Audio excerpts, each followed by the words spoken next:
Bonjour à toutes, bonjour à tous. Je voudrais profiter de cette tribune, en premier lieu, bien sûr, pour adresser mes remerciements à Emmanuel, que je ne vois plus, voilà, qui est parti à ce moment-là.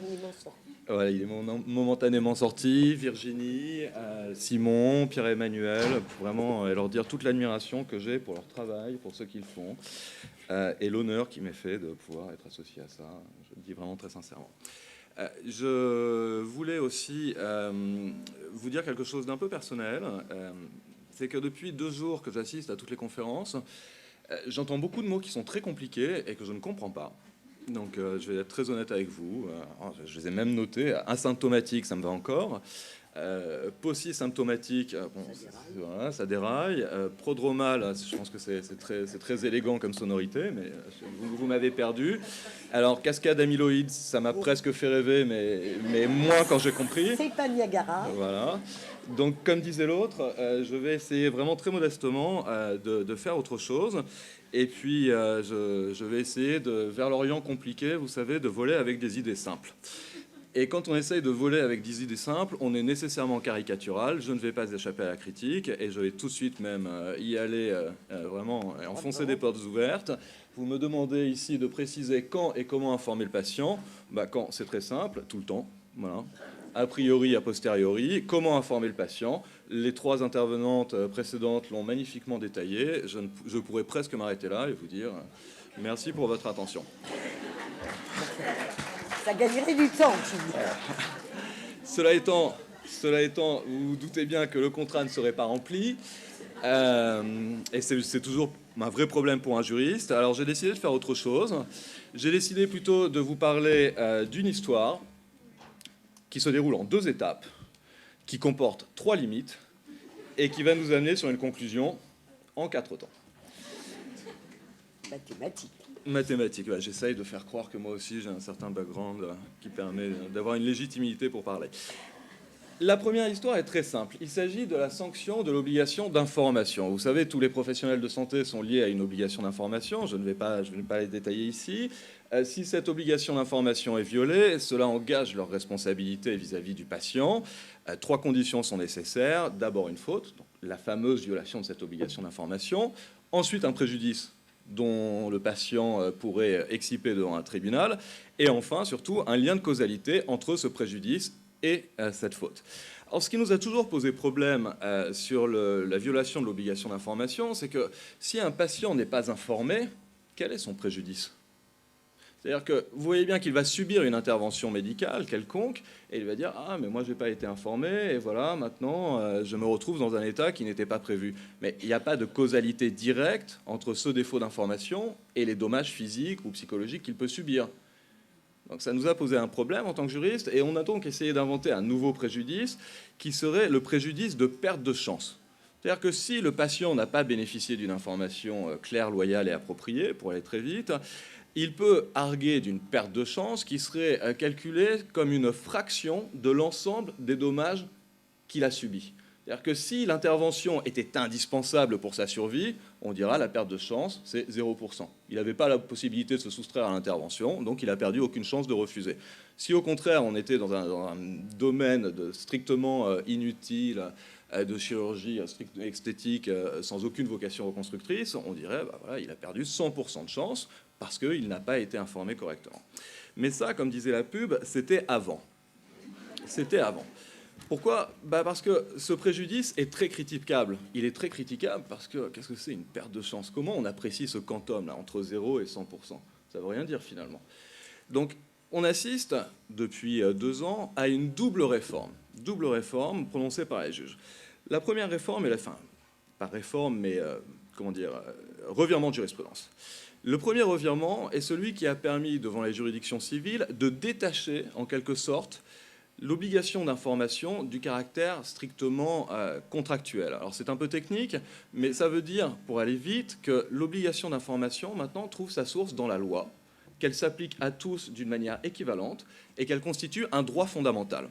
Et une fois que le juge a dit que si recevoir une information était un droit fondamental, eh bien, il en tire la conséquence qui s'impose, c'est-à-dire que subir la violation d'un droit fondamental implique la découverte d'un préjudice autonome. Voilà la première étape. La Cour de cassation dit pour aller vite, abandonnez toutes vos histoires de perte de chance, abandonnez toutes vos histoires de contrat. Il y a un droit qui est un droit essentiel à l'être humain, le droit de recevoir une information et de consentir à un acte de soin. Si ce droit n'est pas respecté, il y a un nouveau préjudice, c'est un préjudice autonome. La deuxième étape qui est essentielle, c'est de qualifier ce préjudice. Alors quel est ce préjudice? Et c'est ça qui nous intéresse, et c'est ça qui va nous intéresser bien sûr dans le cadre du diagnostic précoce. Le préjudice est un préjudice un peu particulier, qui est un préjudice d'impréparation. Le fait de ne pas avoir permis au patient de ne pas avoir informé, donc de ne pas lui avoir permis d'exprimer un consentement, l'a privé de toute possibilité de se préparer aux conséquences de l'intervention qui est projetée et qui est proposée. Donc c'est un préjudice autonome qui est une forme de préjudice moral, c'est-à-dire que dans ces conditions, dès lors qu'une personne n'a pas reçu l'information, il n'a pas la possibilité de se préparer. Si vous voulez, vous voyez bien qu'il y a un vrai danger, entre guillemets, quand on parle de diagnostic précoce, et encore une fois, avec toute la simplification abusive qui est celle de ce discours. C'est-à-dire que plus on peut informer tôt, et plus le fait de ne pas avoir informé va pousser à l'impréparation de la personne, d'une certaine manière. On peut se demander, effectivement, s'il n'y a pas une possibilité de transposer ce type de jurisprudence, bien sûr, dans une situation de diagnostic précoce. La question va être apportée par les trois limites qui sont proposées justement tant par les juges que par la doctrine à ce préjudice d'impréparation. La première limite, c'est celle qui est posée par le juge administratif. Alors, on est vraiment dans quelque chose qui est nouveau au sens jurisprudentiel, c'est-à-dire qu'on tente des interprétations des décisions de justice, mais sans avoir la certitude de la validité de ces interprétations. Les commentateurs ont fait remarquer que pour le juge administratif, donc pour tout ce qui se passe dans un hôpital public, la relation entre un patient et un médecin ou une équipe dans un hôpital public, pas en ville ni dans une clinique privée, le juge administratif a affirmé que l'indemnisation du préjudice d'impréparation ne serait possible que si les risques qui n'ont pas fait l'objet d'une information se sont réalisés. C'est une première limite. Ça veut dire que si effectivement il y a eu impréparation, mais que les risques que l'on pouvait vous transmettre n'ont pas été réalisés, bon, il n'y a aucun préjudice d'impréparation, puisque de toute façon l'éventualité ne s'est pas présentée, factuellement. Première limite, bien sûr qui est contestable. Deuxième limite, c'est ce qu'on appelle l'objectivation du préjudice. Alors qu'est-ce que ça veut dire? Ça veut dire que quand on parle de préjudice d'impréparation, on est dans un préjudice qui est simplement, encore une fois, moral, c'est-à-dire entièrement lié à l'appréciation de l'individu sur lui-même. J'ai beaucoup aimé l'expression que vous avez employée, je crois, la couleur de l'individu. Je trouvais ça vraiment très beau. Coloration. La coloration, c'est encore plus beau. Voilà. Encore une simplification abusive. La coloration de l'individu. Merci Catherine. Et on peut essayer de réobjectiver, justement, de ressortir, entre guillemets, cette coloration. Alors, non pas pour en faire du gris terne et faire un uniforme qui irait à tout le monde, mais pour tenter d'endiguer le danger, si vous voulez, d'envahissement de ce préjudice d'impréparation. Comment faire? Eh bien, on pourrait prendre modèle, par exemple, sur la jurisprudence de la Chambre sociale de la Cour de cassation, qui évoque un préjudice d'anxiété pour les travailleurs soumis à l'amiante. C'est-à-dire qu'ils ne sont pas nécessairement contaminés à ce jour, mais ils savent qu'en ayant été exposés 30 ans, 20 ans, 40 ans à une substance toxique, ils ne manqueront pas, normalement, de développer une maladie qui est mortelle. Et il y a donc une anxiété, non pas à vivre la maladie, mais à vivre dans l'attente de cette maladie, dans la perspective exactement et la possibilité de la maladie. C'est une deuxième limite qui est proposée dans cette comparaison. La troisième limite, donc, vous voyez, impréparation, anxiété, c'est important. Troisième limite, elle a tout de suite été posée par la Cour de cassation elle-même dans une affaire qui était vraiment intéressante. Il s'agissait d'une femme qui avait subi une intervention chirurgicale qui s'était assez mal déroulée. Enfin, malheureusement, ce que nous voyons, c'est un peu toujours comme ça, qui s'est assez mal déroulée, et elle arguait d'un préjudice particulier, au-delà, bien sûr, de ses préjudices physiques, corporels habituels, elle arguait d'un préjudice un peu particulier, qui était le fait de dire que maintenant, elle n'avait plus confiance dans le corps médical et elle ne pourrait plus à l'avenir subir une quelconque intervention ni un quelconque rendez-vous médical parce qu'elle avait cette désillusion et ce vrai traumatisme. Pas un préjudice d'impréparation, mais c'est pas idiot, effectivement, de dire que si vous avez subi un tel traumatisme, vous privez d'une possibilité de consulter dans un établissement de santé. Que lui répond la Cour de cassation? Elle rejette sa demande en disant que, bon, oui, d'accord, c'est intéressant, mais qu'il ne s'agit pas pour autant d'indemniser ce qu'elle appelle un préjudice hypothétique. Oui, elle pose elle-même une limite ici au préjudice d'impréparation. Alors, 4 conclusions. Et j'espère... Génial. C'est toujours un plaisir d'intervenir à tes côtés. Première conclusion, 4 conclusions, relatives bien sûr à cette transposition dans le cadre qui nous intéresse sur le diagnostic précoce. La première conclusion ne sera pas une conclusion, c'est un rappel. C'est le rappel qui a été effectivement largement mentionné aujourd'hui, la possibilité pour la personne de choisir de ne pas savoir.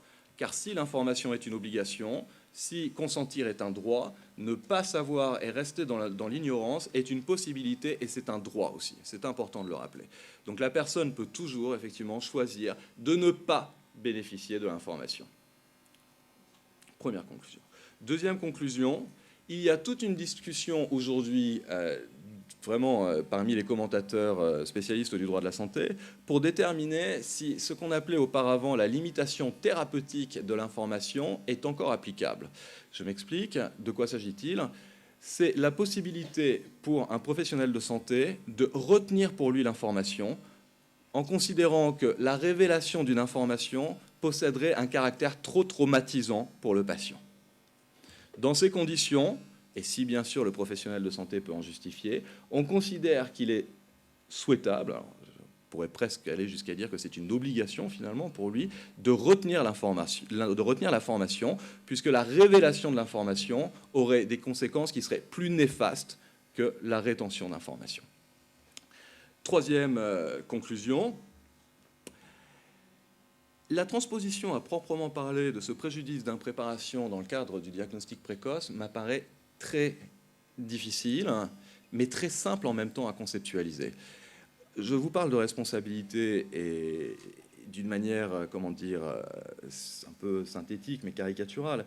N'oublions jamais que ce qui caractérise la responsabilité, c'est encore une fois la faute, qui peut consister en un défaut d'information, mais la faute, c'est la violation de ce qu'on appelle les données acquises de la science. C'est-à-dire que l'on ne reprochera jamais à un professionnel de santé, non seulement l'erreur, qui ne peut pas être reprochée, mais surtout de ne pas avoir informé si les connaissances médicales actuelles ne lui permettaient pas d'informer. C'est important de le rappeler. On n'est pas là pour faire effectivement la recherche la plus pointue sur chacun de ces patients. On est là pour rappeler qu'il y a une forme de consensus qui est accepté par la communauté médicale et qui considère que certains éléments et certains événements sont fautifs et que certains événements, au contraire, ne présentent pas de caractère fautif.